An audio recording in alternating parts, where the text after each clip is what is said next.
While Elon Musk is keeping quiet about the important details, production plants in Giga, Texas, Nevada, Berlin, and Shanghai are already changing their assembly lines for a car that is completely different from what we thought was possible for affordable electric transport. The so-called Model 2, which is expected to cost a super low $11,799, could completely change the electric car world. But there's more to this launch than what we see at first. Why is Tesla avoiding talking about it for a long time? And how are they actually achieving the impossible? Making a fully working electric car for a price that would make old car makers very nervous. In this video, we will explain the actual manufacturing schedule Tesla is not sharing. We will uncover the hidden structure of the car that makes all of this possible and look at why Tesla's plan for its target customers might not be as simple as we are being told.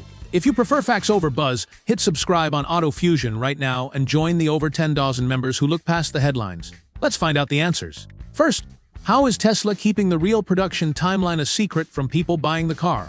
The way the Model 2 is being manufactured shows a big change from how Tesla usually does things, and the proof is clear. Patent applications from September 2024 describe what Tesla internally calls the unboxed assembly architecture. But here is the thing they are not talking about publicly. This method cuts out about 49% of the usual assembly steps by allowing different parts of the car to be built at the same time and only brought together in the final stages.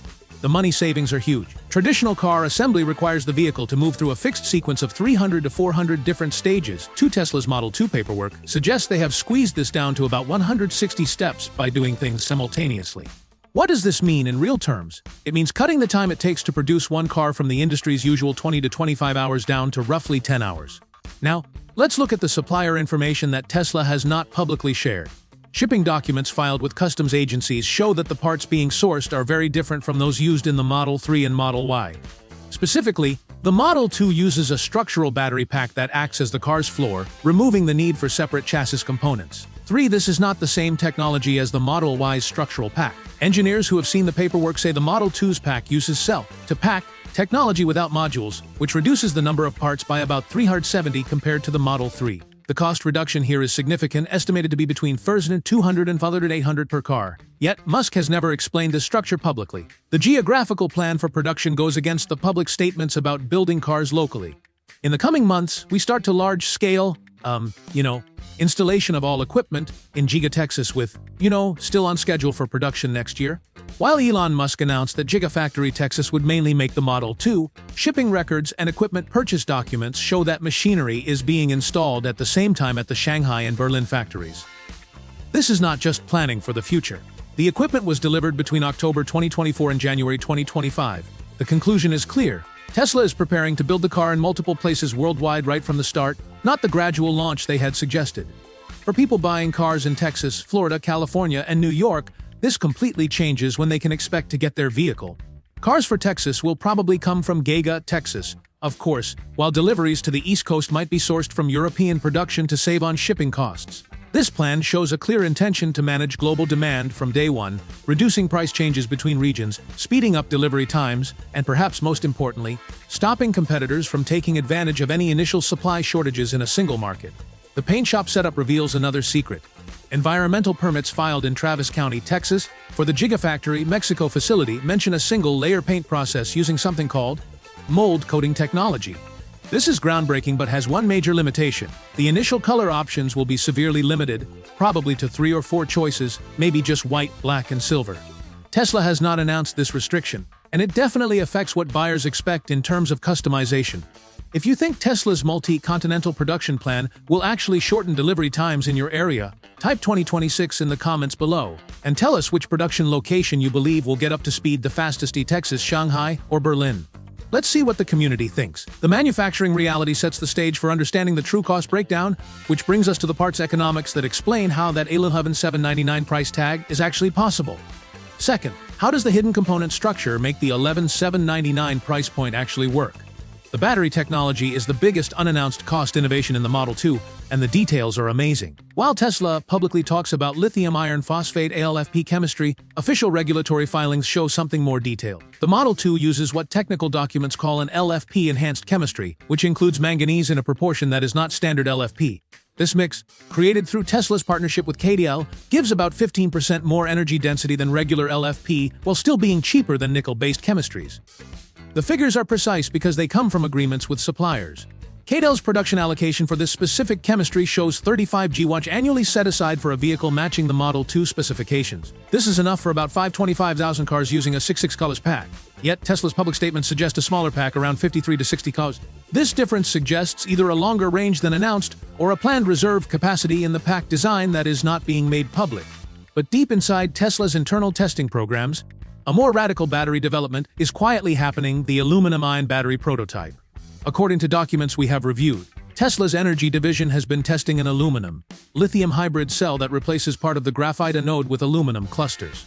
This design has been confirmed at the Giga Texas pilot line, where small format cells are being produced with an energy density of nearly 3,000 kWh, about 28% higher than the current lithium iron phosphate cells used in the Model 2. The main breakthrough is the charging speed.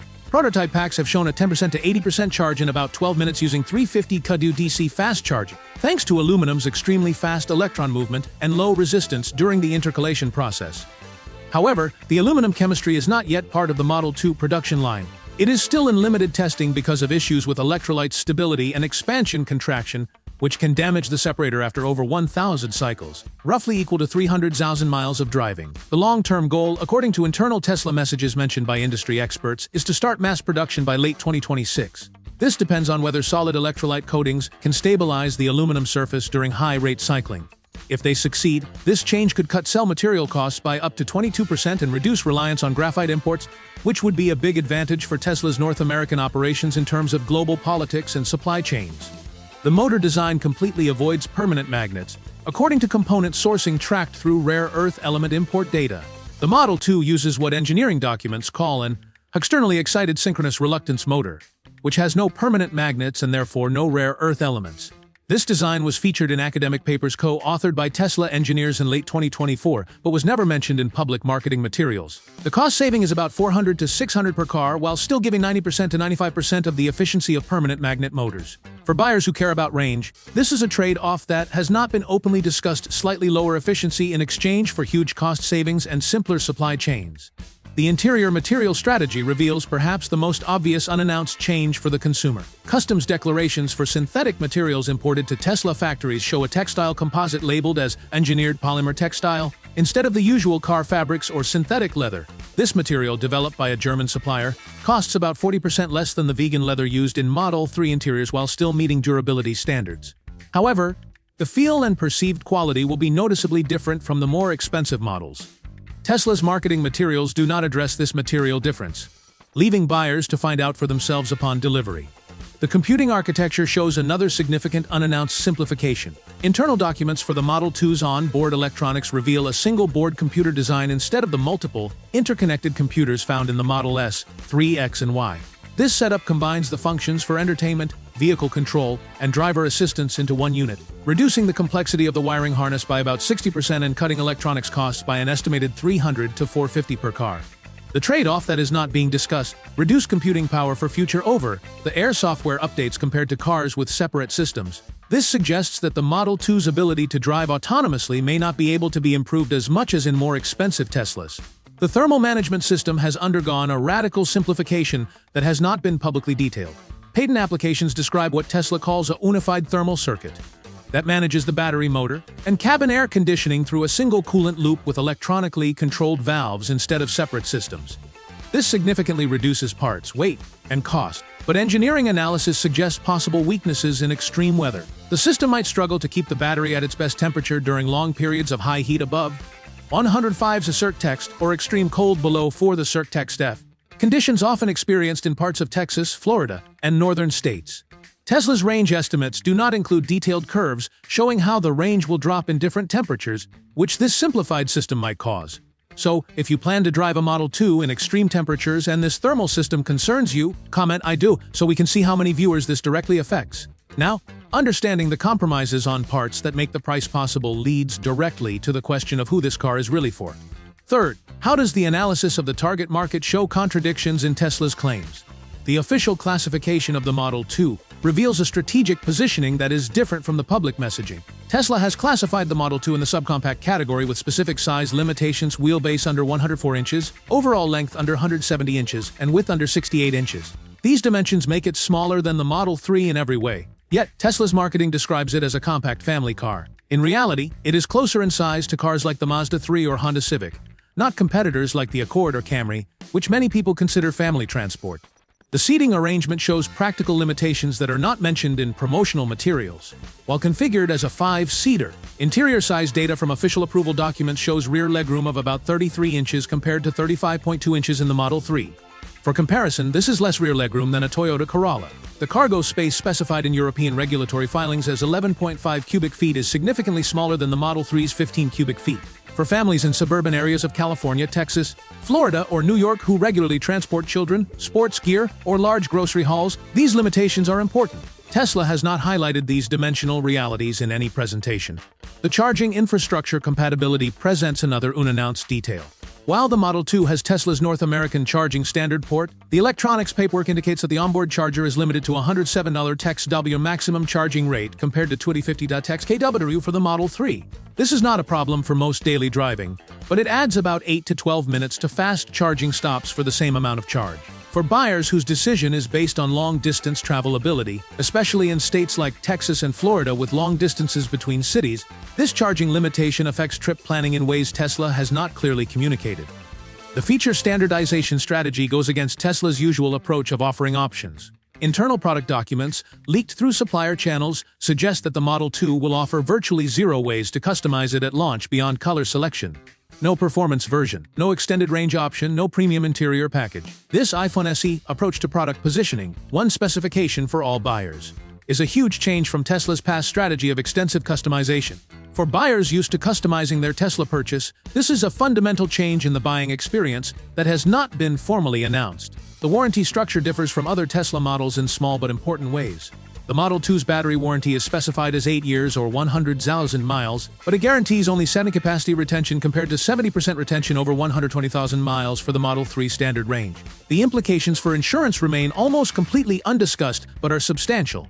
Initial assessments by the insurance industry, obtained through regulatory filings, suggest that the Model 2's simplified construction and integrated body structure may lead to higher repair costs for moderate accidents despite the car's lower price.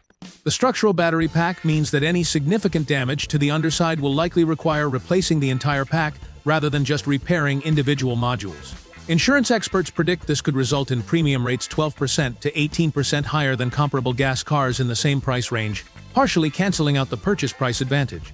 Elon Musk's silence on these specific details is not deception, it is a strategic communication that focuses on major headline achievements rather than engineering specifics. But for informed buyers, understanding these unannounced realities is crucial for making decisions that match their actual needs rather than marketing stories. Share a comment telling us which unannounced aspects surprised you the most. And I'll see you in the next detailed look, where we continue to look past the headlines to understand what is truly happening in the electric vehicle revolution.